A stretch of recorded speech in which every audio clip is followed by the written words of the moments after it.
narito ako upang maging tinig ng kalikasan, unti-unting nawawala ng katotohanan pilit pinatapatahimik at ang bawat Pilipinong patuloy na naniniwalang may pag-asa.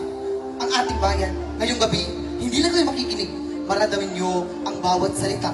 Ito ang aking panindigan. Ito ang aking tinig. At ito, ang aking verse.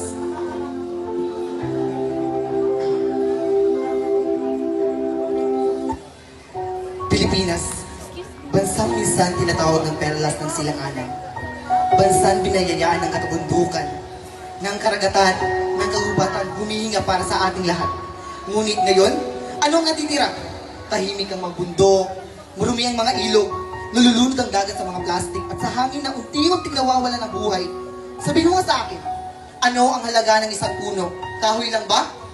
Ano ang halaga ng isang ilog? Tubig lang ba? At ang mga hayop, larawan na lamang ba sa ating mga aklat? Hindi!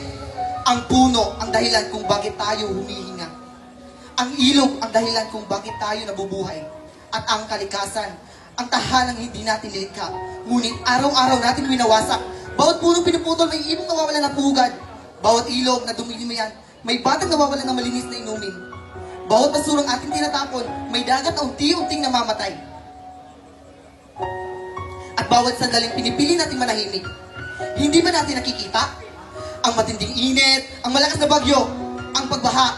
Hindi ito simpleng kalamidad. Sigaw ito ng kalikasan. Sigaw na matagal na nating hindi pinapakinggan.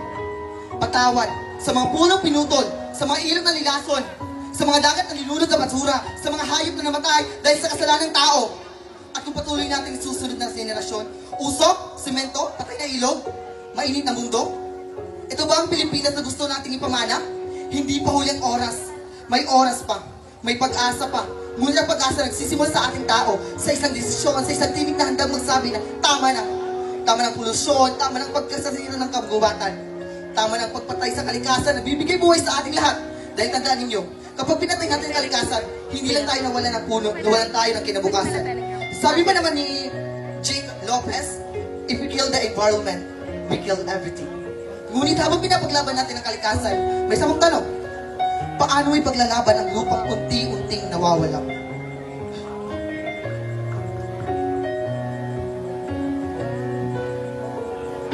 Sabi nila, pagunlad daw, trabaho raw. Mas magandang kinabukasan raw. At sino nga ba naman ang tatanggi sa pagunlad? Pero habang ang iba ay pumapalakpak, may mga pusong unti-unting nadudurog. Sabihin mo nga sa akin, ano ang halaga ng isang bundok? Kapag ito'y giniba, mababalik pa? Ano ang halaga ng isang kagubatan? Kapag ito ay nawala, maibabalik pa ang salapi. Ano ang halaga ng isang ilog? Kapag ito ay nalason, may perang kaya magbigay muli ng buhay? Hindi kami laban sa pagunlad. Hindi kami laban sa pagbabago. Ang pinaglaban namin ay pagunlad. Na hindi pinapagpalit ang kalikasan. Pagunlad na inuunang tao bagong tubo. Dahil ang Pilipinas ay hindi lamang lupa. Ito ang pawis ng magsasakang araw-araw na lumalaban. Ito ang lambat ng mga isdang umaasang may maiuwi sa kanyang pamilya. Ito ang tahanan ng bawat batang nangangarap ng mas magandang bukas. Kaya paano natin masasabing mahal natin ang bayan kung hinihingian natin ng unti-unting nawawala? Hindi natin hinihingi ang imposible. Ang hinihingi lang namin ay katotohanan, pakinig, pananagutan dahil ang bayan ay hindi negosyo, ang bayan ay hindi presyo. At higit sa lahat, ang bayan ay hindi pinagbibili. Kung tunay nating mahal ang Pilipinas, ipapaglaban natin ito. Hindi sa galit, hindi sa buot, kundi sa tapang na tumindig para sa tama. Dahil ang bansang hindi pinapaglaban, unti-unting nawawala. Ngunit ang bansang pinipiling mahalin, kahit mahirap, ay kailanman hindi pinagbibili. Ngunit habang pinapaglaban natin ang ating lupa, may isa pang akong laban na hindi natin nakikita. Hindi laban ng kalikasan, kundi laban ng konsensya. Dahil may nagsasabing, bata ka pa, huwag kang makialam. Nasalita tayo para sa punong pinutol, para sa mga ilog na unti-unting namatay, para sa lupang pilit nating pinapaglaban. Ngunit, habang nakatingin ako sa bansang mahal ko, may isa akong napagtanto. Hindi lang kalikasan ang unti-unting nawawala. May isa pang bagay na mas tahimik ang pagkamatay. Ang katotohanan, at sa tuwing may isang Pilipino nagtatanong, may isang boses na laging sumasagot. tumahimik ka. Pero paano kami tatahimik kung kinabukasan namin ang nakasalalay? At doon, nagsimula ang susunod kong kwento. Bakit? Nakikialam ka na sa...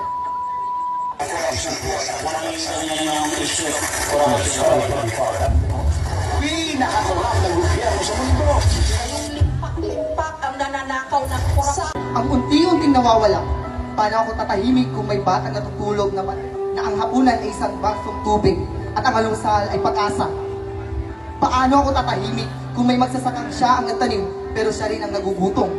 Paano ako tatahimik kung may magulang na inuubos ang lakas ngunit kulang pa rin upang mabigyan ng magandang buhay ang kanilang mga anak? Hindi kami naging mulat dahil uso. Hindi kami naging mulat para sumikat. Hindi kami naging mulat para may kapag-away. Naging mulat kami dahil kami ang unang makakaramdam at kami rin ang magmamana ng desisyong ginagawa ngayon. Ang pagiging mulat ay hindi kawalan ng respeto. Ito ay pagmamahal dahil ang taong tunay na nagmamahal sa bayan, hindi natatakot magpipiling manahimik. Hindi kami nagsalita dahil galit kami. Nagsalita kami dahil mahal namin ang Pilipinas.